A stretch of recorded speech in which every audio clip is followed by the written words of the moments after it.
I welcome you again to Shoe Leather Faith. We're continuing our series on adolescents, or teenagers if you will.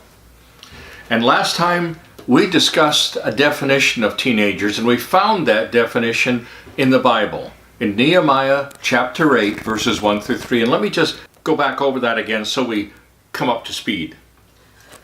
It says, "Now all the people were gathered together as one man in the open square that was in front of the water gate.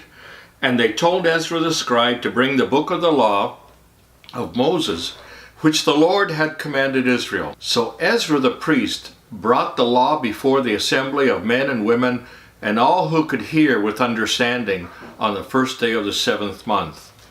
So we realized there's men and there's women, but there was a third group. Those who could hear with understanding. They were not men, they were not women. And they certainly weren't children, because we know by definition, children don't have spiritual understanding, at least at this depth, to be held accountable to the law. So that's our definition, and we're going to stick with it because God's been right so far. So let's look now at the changes in adolescence. Adolescence places a person in the transitional no man's land between childhood and adulthood. He or she doesn't fit in either category. They can hear with understanding, but they're not fully responsible. Their bodies tell them that they're adults, but the mirror and their emotions tell them they're children. Large, gawky children, by the way, but children. We know how to deal with them as children, we as parents. But we do not yet know how to deal with them as adults. And they're inadequate adults as well. An adolescent feels awkward due to the physical changes going on in his body. This makes a teenager extremely self-conscious. At a time when they are so self-conscious, they find themselves least able at functioning in society simply because they do not fit in the world of children, and they have no place in the world of adults as yet. Because they reject much about themselves, they assume everybody else rejects them too. We must help them see the beauty of God's creation in them, and that God created this growing up period in their lives as a time of great adventure as they learn about themselves as unique and individually valuable creations of God. Look in Exodus chapter 4, verses 10 through 12. It talks about the way God makes each one of us unique. "Then Moses said to the Lord, 'O my Lord, I am not eloquent, neither before nor since you have spoken to your servant.'" Remember, God says, "I want you to go down and tell Pharaoh, let my people go." And Moses, right off the bat, says, "Well, I'm not a good public speaker. You need to get somebody else." He says, "But I am slow of speech and slow of tongue." So the Lord said to him, "Who has made man's mouth? Or who makes the mute, the deaf, the seeing, or the blind? Have not I the Lord? Now therefore go, and I will be with your mouth and teach you what you shall say." God made each of our kids exactly the way He wanted to. Perhaps they're not exactly the way we would like them to be, or certainly not the way they'd like to be. But we need to realize that God doesn't make mistakes with the things that He makes. We have to realize that not only are they unique, but adolescence is an individually timed process. For some who mature more slowly than their peers, their childhood friends might leave them behind, and they no longer fit in with the children they grew up with. Or perhaps they develop physically or emotionally or mentally faster than their peers, and they leave their peers behind. There's no guarantee that a child will mature physically at the same rate he matures emotionally or psychologically. So we may have a lot of big kids out there who are little kids inside. Or we may have a lot of little kids out there who are big kids outside. It's all an issue of timing. They may mature more rapidly with others and feel that their old friends are too childish to be around, or that the opposite may be true. Now here's a description. Picture yourself in a situation where your bills are rapidly increasing while your income is decreasing. Well, a lot of us can relate to that. You are expected to make ends meet when the odds are against you. This is adolescence. Teenagers face similar situations of stress. At a time when they feel increasingly inadequate, they must meet the challenges of schoolwork, extracurricular activities, such as sports and clubs and all the rest, and there's the peer pressure to conform and the parent pressure to excel. They're getting more bills than they can pay.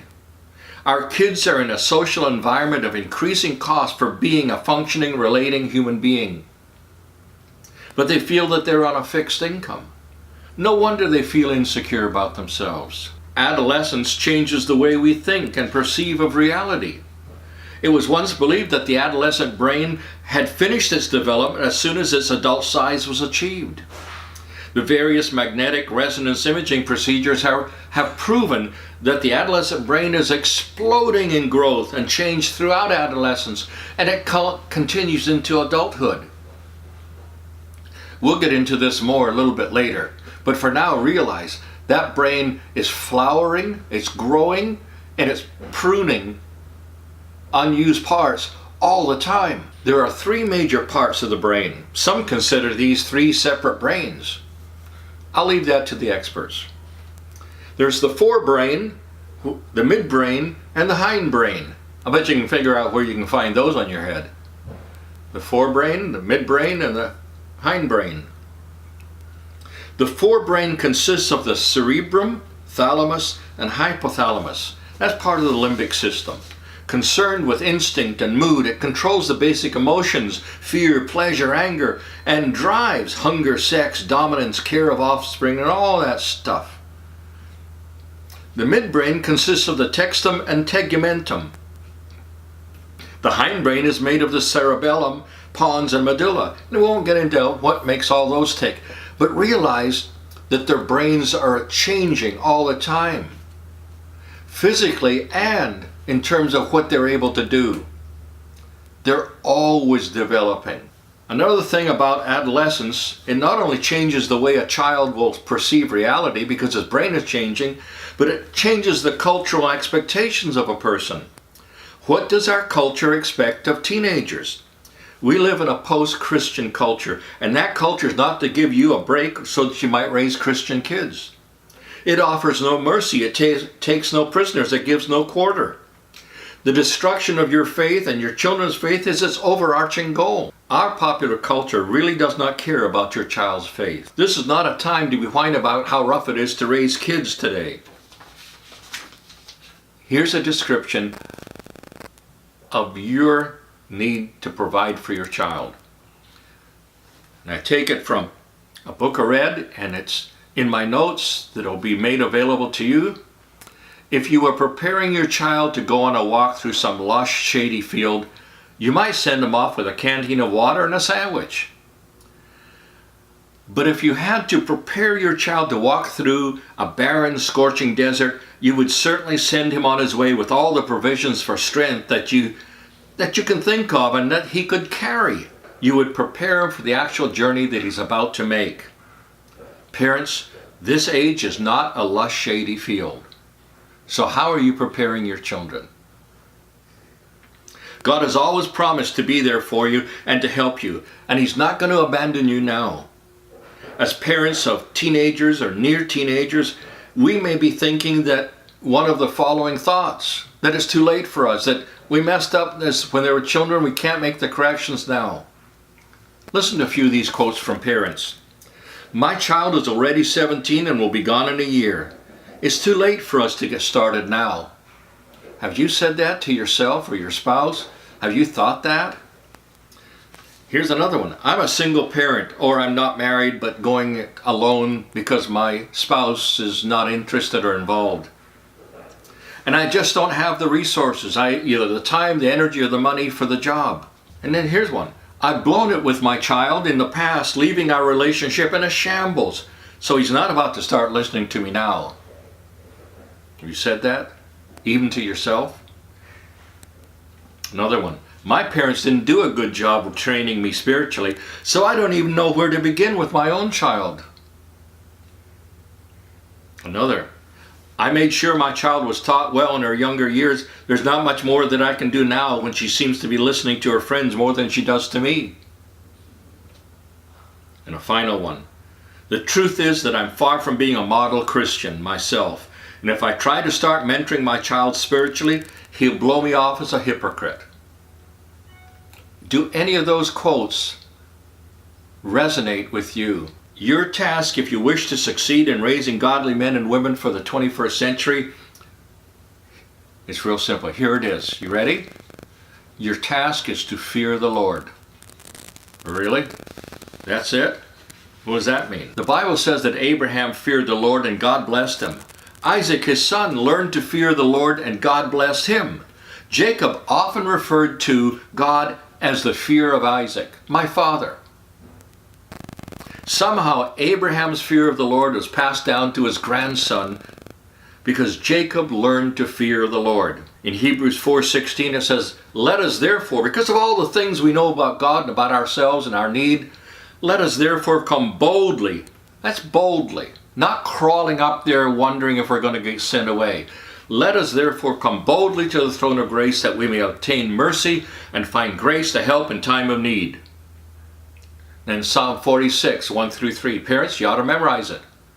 God is our refuge and strength, a very present help in trouble.